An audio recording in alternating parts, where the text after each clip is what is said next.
বাপ রে বাপ, এসআর কে জাস্ট আগুন লাগাই দিছে রে ভাই।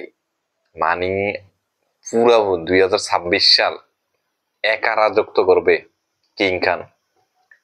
আজকে 2 নভেম্বর, 2 নভেম্বর আমাদের কিং খান যার জন্মদিন গেছে, জন্মদিনে সে সারপ্রাইজ গিফট নিয়ে আইছে। সেটা হইছে তার 2026 সালের নতুন যে সিনেমা কিং, এই কিং এর একটা মানে মোশন পোস্টার বলতে পারেন বা একটা সংক্ষেপের একটা ছোট্ট একটা টিজার নিয়ে আসছে, যেটা 1 মিনিট 12 সেকেন্ডের।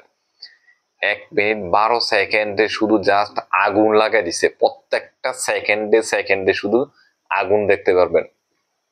মানে শাহরুখ খান এর আগে যে পাঠান জওয়ান করছে, পাঠান জওয়ান এই কিং এর কাছে মানে ট্রেলার মনে হইব।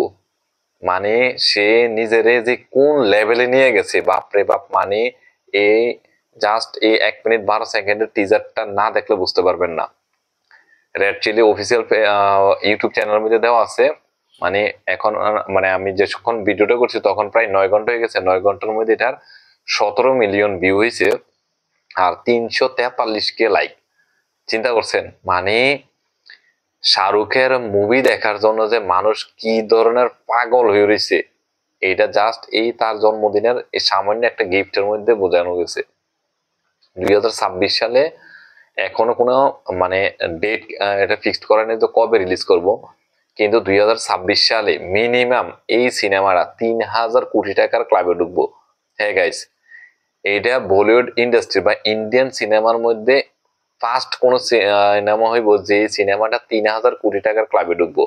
মানে এক কথায় জাস্ট আগুন ধরানোর মতন একটা টিজার ছিল।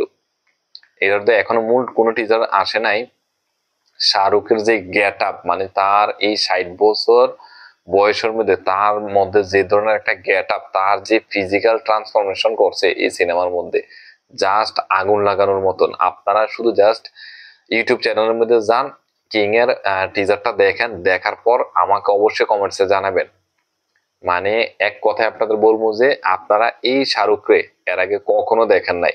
আর আমার চ্যানেলের তরফ থেকে অবশ্যই আমাদের এই কিং খানের জন্মদিনের জন্য তাকে অনেক অনেক অনেক স্পেশালি ভাবে তাকে অনেক থ্যাংক ইউ জানাই, যে সে আমাদের মাঝখানে বা আরো অনেকদিন বেঁচে থাকুক এবং আমাদের এরকম টাইপের বা তার ফিউচার যে সিনেমাগুলো হইব এর থেকে আরো বড় টাইপের সিনেমা নিয়ে আসুক, যাতে আমরা আরো বেশি মনোরঞ্জিত হতে পারি। আর একটা কথা বলে যায়, এই যে কিং খান, সে এখন যে সিনেমাটা নেক্সট কিং যে সিনেমাটা রিলিজ হইব, আমার মনে হয় এখন সমগ্র বিশ্বের মধ্যে সে কিং হিসেবে আরো বেশি বড় পরিচিতি লাভ করব।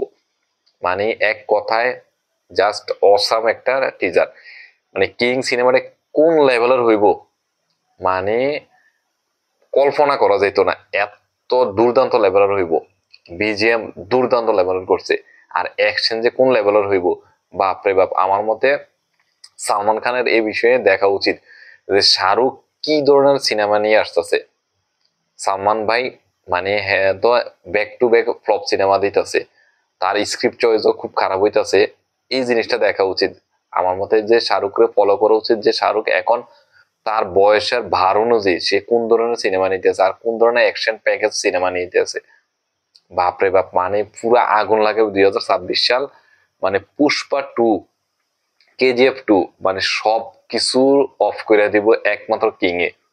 জাস্ট আপনারা সময়ের জন্য ওয়েট করুন, 2026 সালের জন্য ওয়েট করুন, কিং এর জন্য ওয়েট করুন, পুরো ধামাকা লাগিব। আশা করি সবাই ভালো থাকবেন, চ্যানেলটির পাশে থাকবেন, আর কিং খানের জন্মদিনে অবশ্যই শুভেচ্ছা জানাই দেবেন। আল্লাহ হাফেজ।